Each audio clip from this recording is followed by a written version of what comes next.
이제 그대는 죽어야.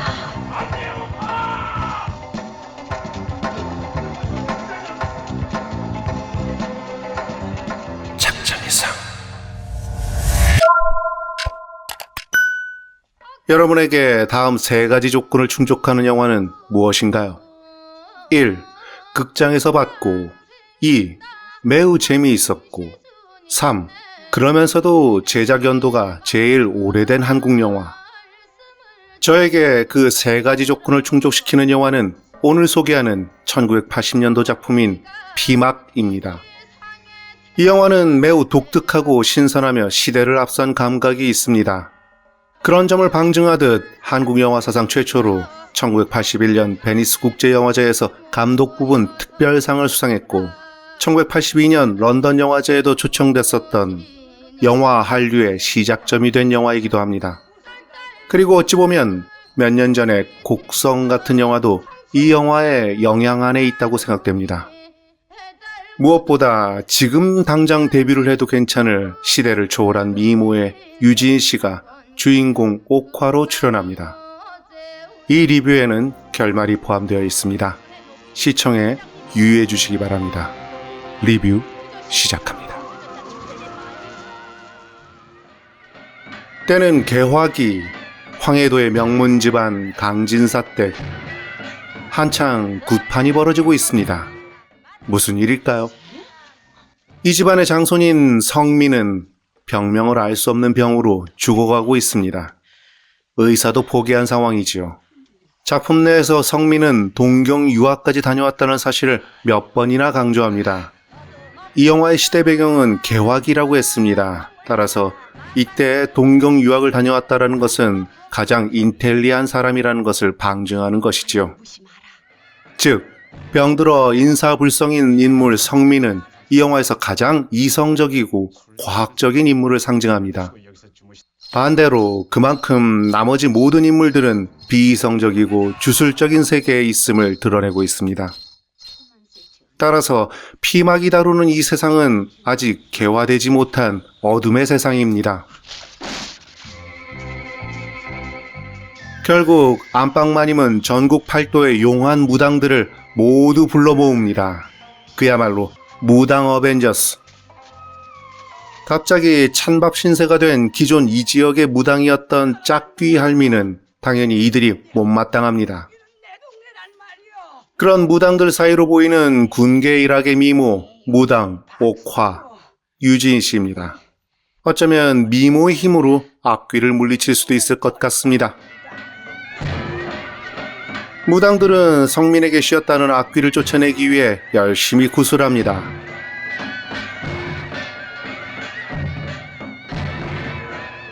추워서 더 아파질 것 같기도 하고 혹시라도 의식이 돌아오면 놀라서 병이 더 심해질 것도 같습니다. 드디어 굿의 하이라이트, 작두 타임.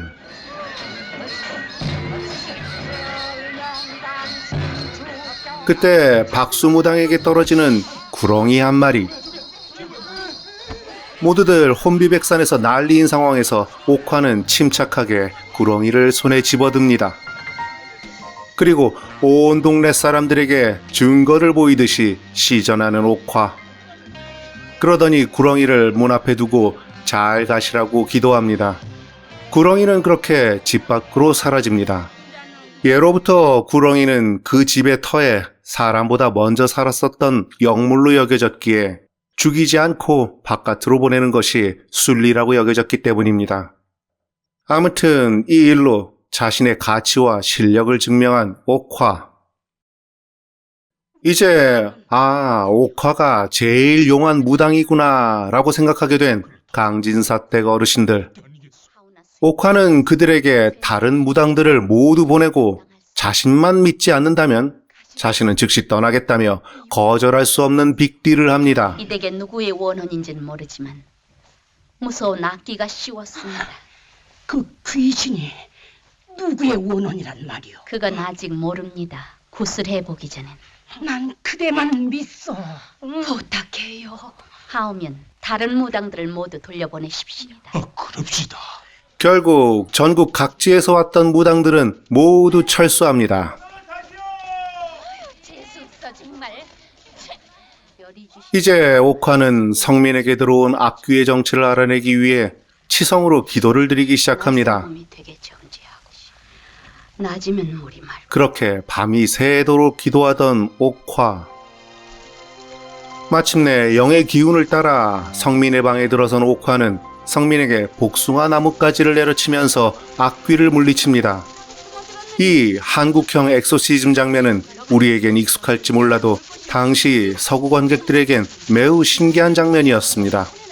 서양의 오리엔탈리즘이 그들 서양인들에게 이 영화가 더욱 유니크하게 보여진 부분이 있다는 것인데, 사실 요즘의 젊은 세대도 매우 생경하고 흥미로울 수 있으니 어찌 보면 우리의 마인드 자체가 많이 서구화되었다고도 볼 수 있겠습니다. 복숭아 나뭇가지는 예로부터 무속의 굿판에서 중요한 무구였지요. 복숭아가 악귀를 물리치고 불로장생을 상징하기 때문입니다. 마찬가지 이유에서 제사상에는 복숭아는 절대 올리면 안 되는 것이지요. 그러면 조상신이 오지를 못하니까요. 그래서인지 복숭아가 잘 자라는 지역은 무당들이 많습니다. 남한에서는 조치원에서 계룡산까지 이어지는 지역이 남한의 모든 지기가 모이는 중요한 지역이라고 해서 예로부터 복숭아도 무당도 많았습니다. 따라서 이 지역에 세종시나 카이스트가 자리 잡은 것도 우연은 아닌 것이지요. 아무튼 피를 토하며 쓰러진 성민의 피를 복숭아 가지에 묻히자 나뭇가지는 옥화를 집 밖으로 이끕니다.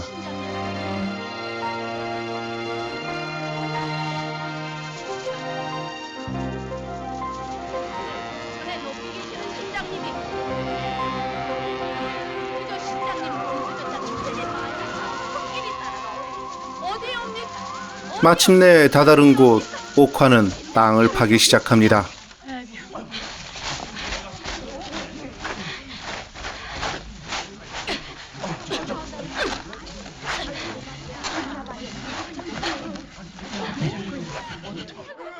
그 속에서 나온 것은 난데없는 호리병. 또 온 동네 사람들에게 증거를 보이듯이 시전하는 옥화. 구렁이에 이어 옥화는 대중심리를 잘 이용하는 인물입니다. 그런데 어찌된 일인지 그 호리병을 본 노마님은 실신하고 강진사도 눈이 빠질 듯이 놀랍니다. 아니 대체 이 호리병이 무엇이길래 그럴까요? 온 동네 사람들이 호리병 속에서 악귀가 나왔다며 호리병과 진사댁에 대한 의혹을 수군수군거리는 가운데 계속 심사가 뒤틀려 있던 짝귀할미는 이렇게 복선을 깔아줍니다. 두고 봐. 그 호리병 귀신이 진사댁을 잡을 테니까.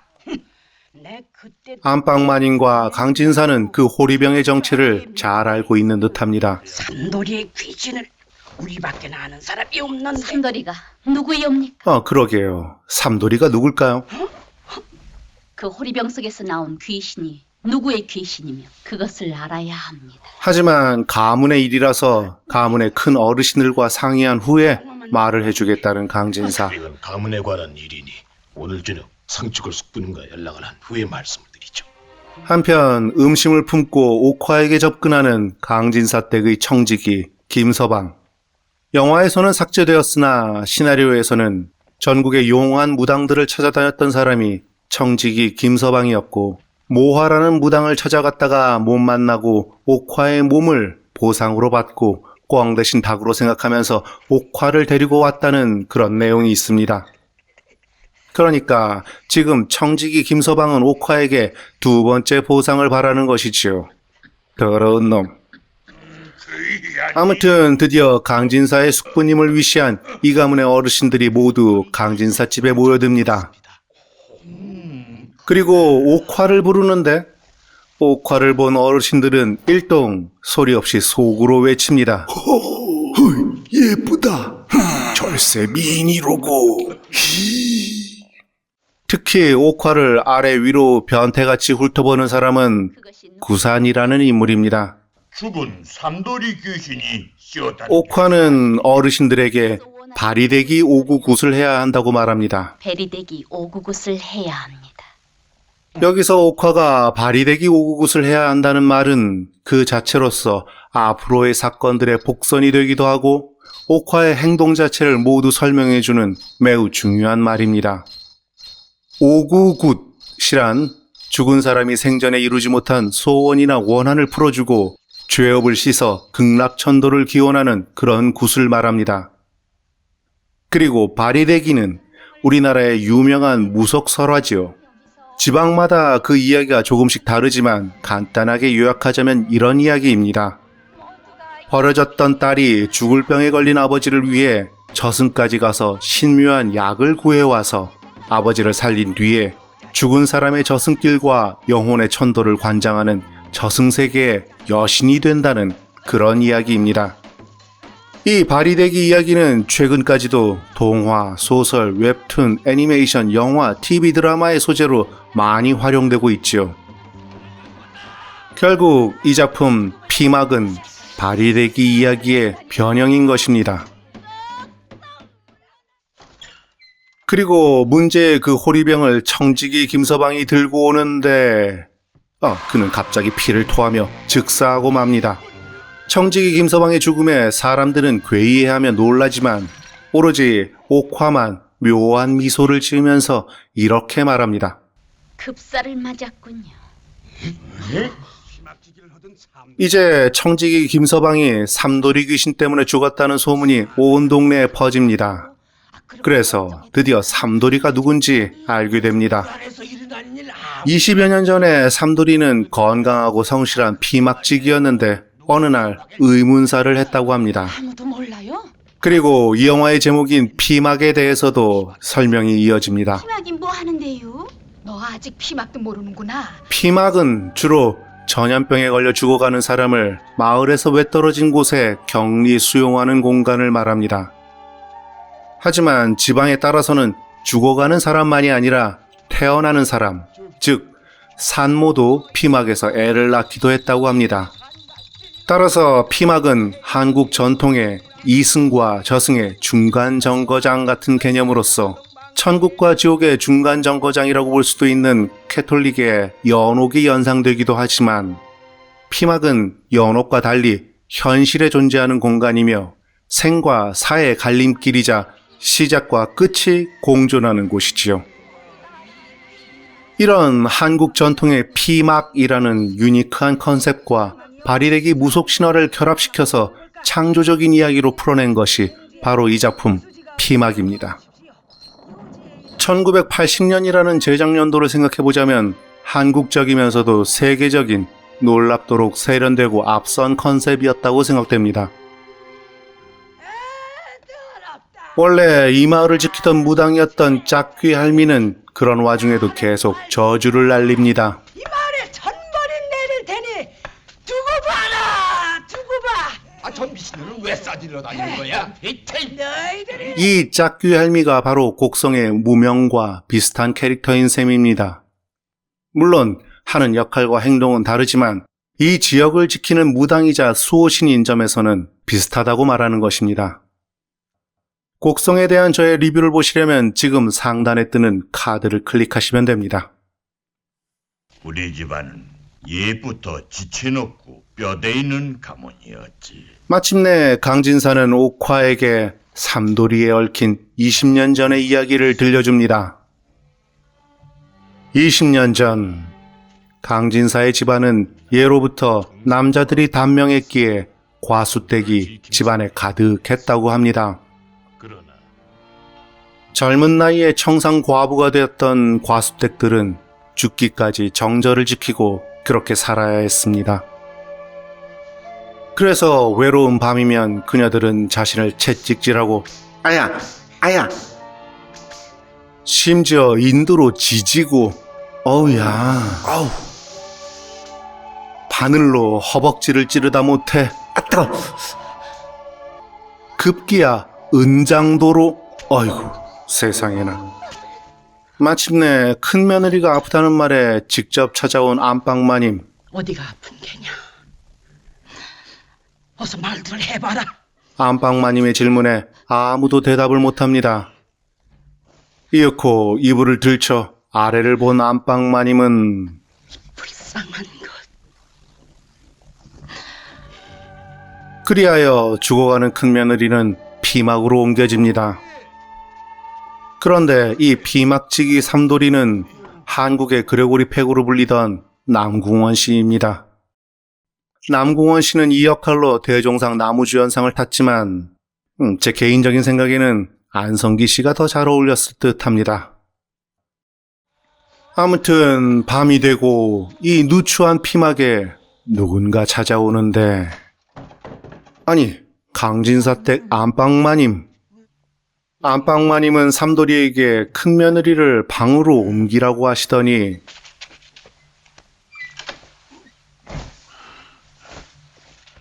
방으로 들어가거라. 그리고 너도 옷을 벗어라. 삼돌이에게 강제로 합궁을 명령합니다. 합궁, 그러니까 부부관계를 하라는 거죠. 처음엔 설명하고 부탁하더니 결국 협박으로 끝내는군요. 죽기 전에 한이나 풀어주자는 거야. 네 만일 거역하는 날에는 죽음을 면치 못하리라.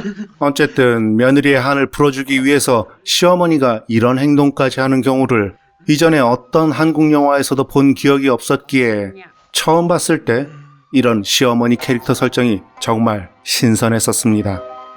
품어라.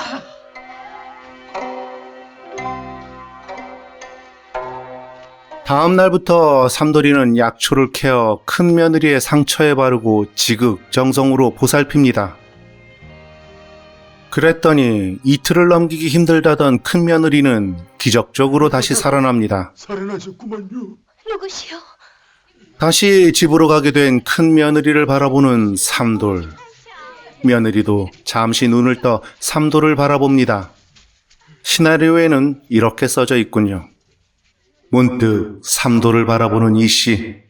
왠지 찌르르 가슴이 저려온다. 피막으로 돌아온 삼돌. 겨우 며칠뿐이었지만 큰 며느리가 있었던 공간이 더욱 휑하니 텅 비어 보입니다. 남은 것은 그녀의 버선 한 짝. 그걸 안고 그녀를 추억하는 삼돌. 그런데 어인일인지 큰 며느리도 상념에 잠겨 있습니다. 그리고 날이 밝자 피막을 찾은 큰 며느리. 고맙다는 인사를 하러 왔어. 그럼 아유, 저 마님. 그 말만 하고 가버립니다. 괜히 사람 마음 뒤숭숭하게 해서 삼돌이도 상념에 빠집니다. 그러던 어느 날 꿈인가 생시인가 다시 나타난 큰 며느리. 삼돌이에게 새 옷을 건네고 헌 옷을 빨아주겠노라고 합니다.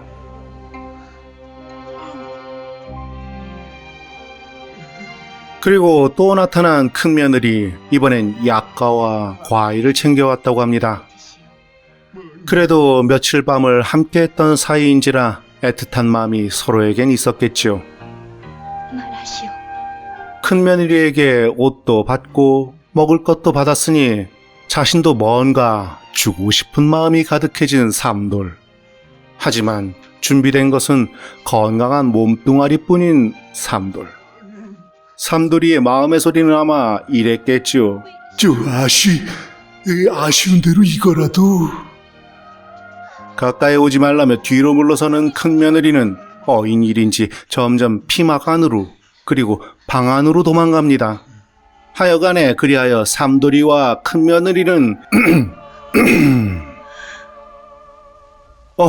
그런데 이를 어쩌죠? 무시하고. 그만 큰 며느리는 삼돌이의 아이를 갖게 되고 강진사와 숙부는 이것을 알게 됩니다. 피막에 들이닥치는 숙부 일행. 저 맨 앞에 있는 사람이 옥화를 데려오고 급살로 죽었던 청지기 김서방입니다. 그리고 삼돌에게 칼을 휘두르는 이 사람이 옥화를 아래 위로 훑어보던 구산 숙부의 아들입니다. 진사을은. 삼돌은 죽기 싫다고 자신은 죄가 없다고 살려달라고 외치지만 결국 한편 삼돌의 해진 옷을 꿰매고 있던 큰 며느리도 결국. 그리고 숙부 일행은 강가의 절벽에 큰 며느리의 신발을 놓고 시신을 강으로 던져서 자살로 위장합니다. 구슬픈 상두꾼 소리와 함께 큰 며느리의 상여가 지나가고 동네 사람들은 큰 며느리의 죽음을 이렇게 정리합니다. 돌아가신 서방님을 그렇게 못 잊어 하시다가 결국 강물에 몸을 던지셨대. 아이고. 이렇게 하여 산자와 죽은 자의 경계에 있던 피막지기 삼돌과 평생을 수절하여 열려라는 가시관을 타의로 써야 하는 살아있지만 죽은 것과 같던 큰 며느리는 이승과 저승의 경계인 피막에서 만나 신분을 뛰어넘어 사랑하고 아이를 갖고 그리고 지배계급의 체제 유지를 위해 살해당한 것입니다.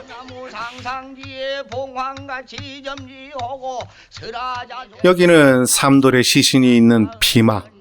판수 2명이 신장대를 들고 경을 읽고 있습니다.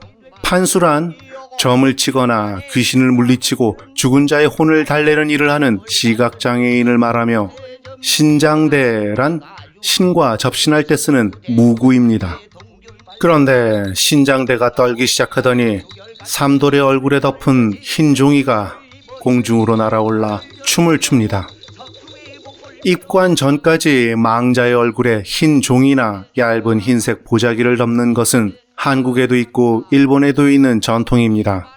이것은 망자의 존엄을 위해서 얼굴을 가리는 용도도 있지만 때로는 다시 살아나는 경우도 있기에 숨을 다시 쉬는지 확인하기 위한 그런 목적도 있었다고 합니다.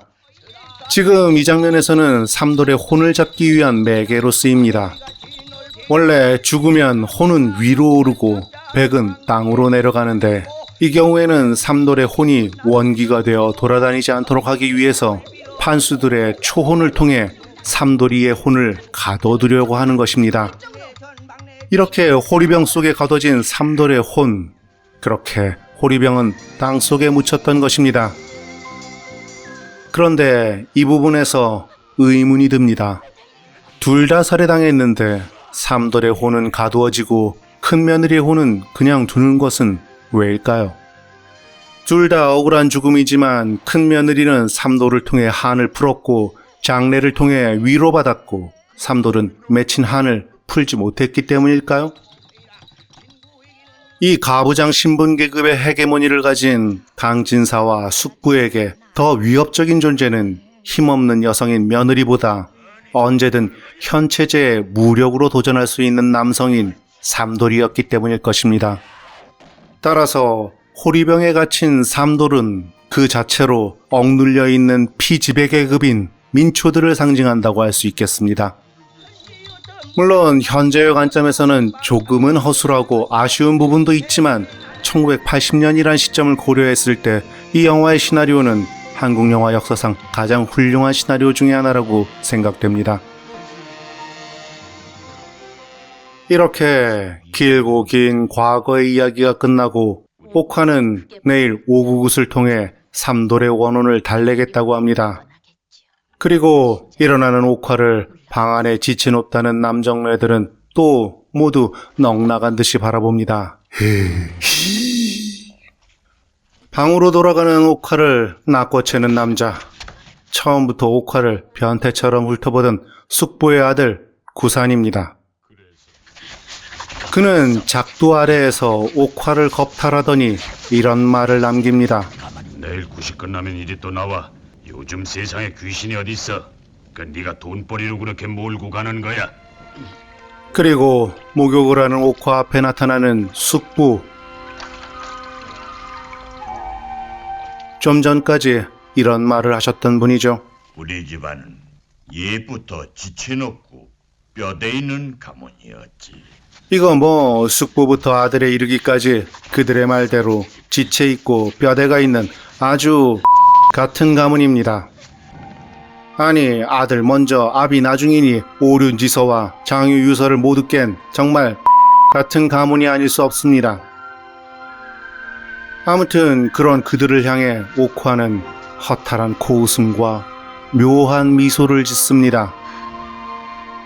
그것은 양반입네 하는 그들이 구축한 폐쇄적 신분제를 통해 현실의 모순을 은폐하며 착취하는 계급적 허위의식과 연려에 대한 조작된 신화를 통해 여성들을 착취하고 지배하는 성적 허위의식과 천한 신분의 삼돌이라 가차없이 죽인 잔인한 폭력과 힘없고 신분이 낮은 무당 옥화에게 가해지는 또 다른 성적인 폭력이라는 폭력의 허위의식, 그 모든 부조리한 허위의식 삼위일체에 대한 조소입니다. 이 영화의 주제의식을 담은 단 한 컷을 꼽자면 저는 옥화의 이 미소를 꼽을 것 같습니다. 좋은 시간이 되셨는지 모르겠습니다. 여러분이 보고 계신 이 리뷰는 2주의 시간을 들여 제작된 것입니다. 흘려듣기 쉬우시겠지만 구독과 좋아요 그리고 알림 설정과 댓글로 응원해 주시지 않는다면 작잠 이상의 리뷰는 계속될 수 없습니다. 구독과 좋아요 그리고 알림 설정과 댓글로 응원해 주시는 분들에게 옥화가 운수대통을 기원해 드리겠습니다. 홀짝! 영화라는 꿈을 함께 꾸는 시간, 작자 미상이었습니다.